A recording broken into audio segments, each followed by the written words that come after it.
നാഖത്ത് എന്ന് പറഞ്ഞ ശുദ്ധമായ മനസ്സ്. നഖിയ് അൽ മുഹിബ്ബുനൽ അൻഖിയ എന്ന് പറയും, ശുദ്ധരായ മനുഷ്യ സ്നേഹികൾ എന്ന് പറയും. നഖിയ് എന്ന് പറഞ്ഞ ശുദ്ധമായതാ. എന്റെയും നിങ്ങളുടെയും മനസ്സ് ശുദ്ധമാണോ, തെളിഞ്ഞ മനസ്സാണോ? നമ്മൾ നാഖത്താ. ഹാദിഹി നാഖത്തുള്ള, ഇതാ അള്ളാന്റെ നാഖത്ത്. ഫസുഖിയാഹ, അതിന് നിങ്ങൾ വെള്ളം കുടിക്കാൻ കൊടുക്കുകയും അള്ളാഹുവിന്റെ ജലം കൊടുക്കുക, ജീവജലം കൊടുക്കുകയും അതിന്.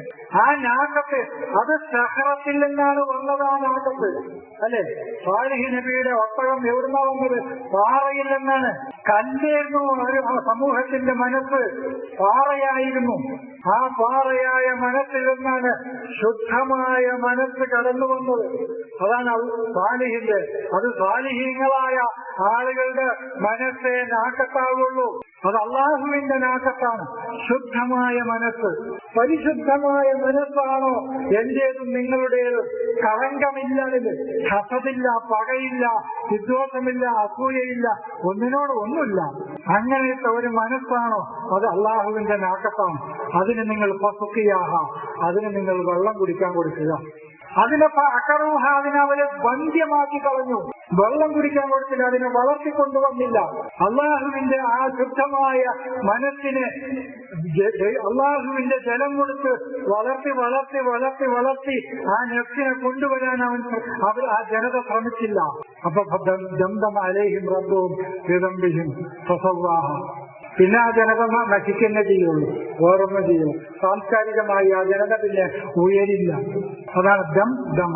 അവര് വിജ്ഞാനത്തിലൂടെ മദ്ദ എന്ന് പറഞ്ഞാൽ നീട്ട്, എക്സ്റ്റെൻഡ് ചെയ്യുക എന്നാണ്. ഒരു വിജ്ഞാനത്തിൽ നിന്ന് മറ്റൊരു വിജ്ഞാനത്തിലേക്ക്, അവിടുന്ന് മറ്റൊരു വിജ്ഞാനത്തിലേക്ക്. നിങ്ങൾ കാണുന്നില്ലേ കൈഫ മദ്ദമില്ല, അള്ളാഹു ഈ തണലിനെ എങ്ങനെയാണ് നീട്ടി കൊണ്ടുപോകുന്നത് എന്ന്. അതില്ലൊക്കെ പിന്നെ ഞാൻ പറയാം. ഒരു കമറ സാക്കിന് തണലിനെ നീട്ടി കൊണ്ടുപോവുകയും ഒന്നിനെ സുക്കൂനാക്കി നിർത്തുകയും ചെയ്യുന്നത് നിങ്ങൾ കാണുന്നില്ലേ? ലില്ല് എന്ന് പറഞ്ഞ മനുഷ്യ ബുദ്ധിയാണ്. അത് പിന്നെ ഞാൻ പറഞ്ഞുതരാം എങ്ങനെയാണ് അത് കിട്ടിയതെന്ന്. മനുഷ്യന്റെ ബുദ്ധിയാണ് മനുഷ്യന്റെ ലില്ല്. അതിനെയാണ് ഒന്നില്ലെന്ന് ഒന്നിലേക്ക് ഇങ്ങനെ മദ്ദ. ഇവരെന്ത് ചെയ്തില്ല? മദ്ദ ചെയ്തില്ല. ദം ദമ മദ്ദല്ല ചെയ്തത്. അവരെന്താ ചെയ്തത്? ദമ്മാണ് ചെയ്തത്. അതിന്റെ മുന്നോട്ടുള്ള യാത്രയെ അവര് തടഞ്ഞു വെച്ചു. അല്ലാതെ ഒരു ഘോര ശബ്ദത്തിൽ ആ ജനതയെ തവിട് പൊടിയാക്കി അല്ലാഹു എന്നല്ല. ഫദംദമ അലൈഹിം റബ്ബുഹും, അവരുടെ റബ്ബ്, അവരുടെ ചിന്ത, അവരുടെ ബോധമണ്ഡലം ആ ജനതയെ മുന്നോട്ട് പോകാൻ അനുവദിച്ചില്ല. കാരണം അവര് ഈ നെഫ്സിനെ വളർത്തിക്കൊണ്ടതാ. അള്ളാഹുവിന്റെ ജലം കൊടുക്കാൻ തയ്യാറായില്ല. അപ്പൊ അവര് ദം തന്നെയാവുള്ളൂ. ദം വസ്. അങ്ങനെ കുറച്ച് ഖുർആനില് അങ്ങനെ ഖുർആനില് കുറച്ച് ഡബിളായിട്ട് പറയുന്നുണ്ട്. ദം വസ് അങ്ങനെ കുറെ പ്രയോഗങ്ങളുണ്ട്. അതൊക്കെ പിന്നെ പറയാം.